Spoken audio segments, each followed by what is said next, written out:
రూ. 5 భోజన కేంద్రాలు ఇప్పుడు ఇందిరా క్యాంటీన్‌లుగా మారబోతున్నాయి. గతంలో ఏదైతే 150 డివిజన్‌లకు సంబంధించి 150 కేంద్రాలను కూడా అన్నపూర్ణ కేంద్రాన్ని ఏర్పాటు చేయడం జరిగింది. దీంట్లో ఆకలితో అలమటిస్తున్న పేదలు కావచ్చు, చాలా చోట్ల కూడా హాస్పిటల్‌కి వచ్చిన వారందరూ కూడా ప్రతినిత్యం కూడా వీరందరికీ రూ. 5కే భోజనాన్ని అందించింది.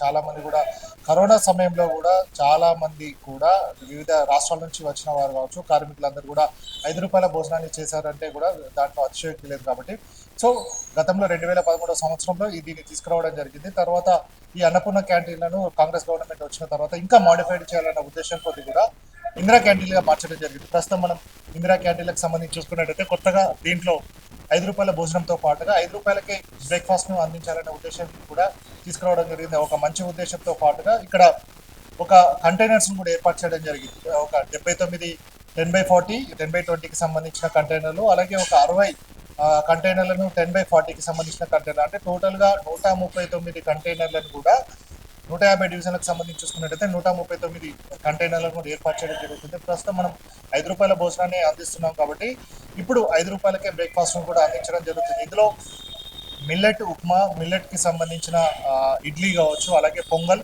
సాంబార్, ఇడ్లీ న్యాచురల్ ఏదైతే ఇడ్లీ ఉండడం జరుగుతుంది, ఇడ్లీ అలాగే మరొకసారి పొంగల్ సాంబార్ను కూడా అందిస్తామని కూడా మెనూను కూడా 6 రోజులకు సంబంధించిన మెనూను కూడా జిహెచ్ఎంసీ ప్రకటించడం జరిగింది.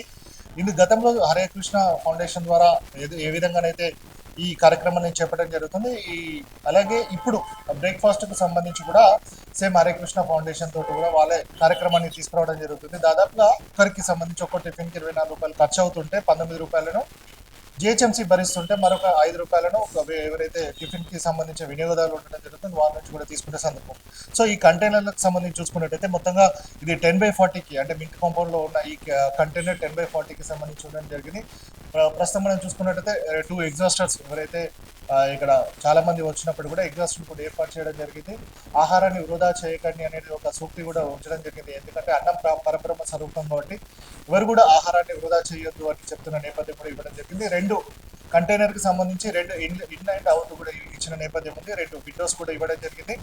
సో టిఫిన్ చేసేవారు కూర్చునే విధంగా కావచ్చు, అలాగే నిలబడి తినే విధంగా కూడా 2 వైపులా కూడా ఇటు బోర్డ్స్ కూడా ఇవ్వడం జరిగింది, లెఫ్ట్ అండ్ రైట్ కూడా. దీంట్లో వెంటిలేషన్ కి సంబంధించి కావచ్చు, అలాగే ఎలక్ట్రిసిటీకి సంబంధించిన ఏర్పాటు కూడా సాగడం జరుగుతుంది. ఎలక్ట్రిసిటీ, వాటర్, అలాగే డ్రైనేజ్ సిస్టమ్ కూడా ఏర్పాటు చేయడం జరుగుతుంది.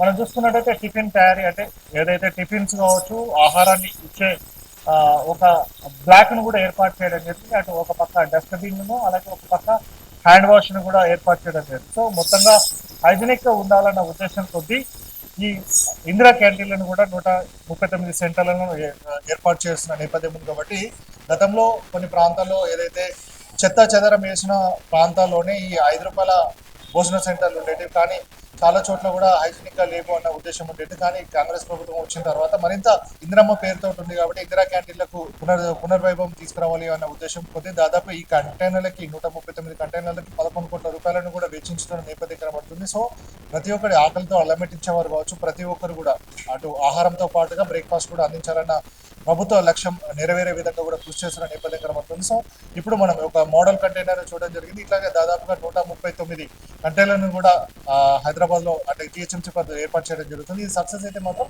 అంటే గతంలో ఏ విధంగానైతే మున్సిపాలిటీలో కావచ్చు హాస్పిటల్స్ ఏర్పాటు చేయడం జరిగింది, అక్కడ కూడా ఏర్పాటు చేసే వీలు ఉంటుందని కూడా తెలుస్తున్న సందర్భం. కాబట్టి మొత్తంగా ఇది క్యాంటీన్లకు సంబంధించి, ఇందిరా క్యాంటీన్లకు సంబంధించి గతంలో రూపాయలకే భోజనాన్ని అందించారు. ఇప్పుడు కాంగ్రెస్ ప్రభుత్వం రూపాయలకే మిల్లెట్ ఇడ్లీ కావచ్చు, మిల్లెట్ కి సంబంధించి ఉప్మాను, అలాగే ఇడ్లీ సాంబార్ కావచ్చు, అలాగే పొంగల్, వీటన్నిటి కూడా 6 రోజులకు సంబంధించిన మెనూని కూడా ప్రకటించిన నేపథ్యం ఉంది. కాబట్టి ఇప్పుడు ఎవరైనా సరే ఉదయం కావచ్చు, మధ్యాహ్నం కావచ్చు ఆకలితో అలమటించకుండా వారందరూ కూడా రూపాయలకే బ్రేక్ఫాస్ట్ కావచ్చు భోజనాన్ని చేసే విధంగా కూడా జిహెచ్ఎంసీ అలాగే ప్రభుత్వం చర్యలు తీసుకోవడం జరుగుతుంది. వీడియో ప్రభాకర్తో గణేష్, సమయం టీవీ, హైదరాబాద్.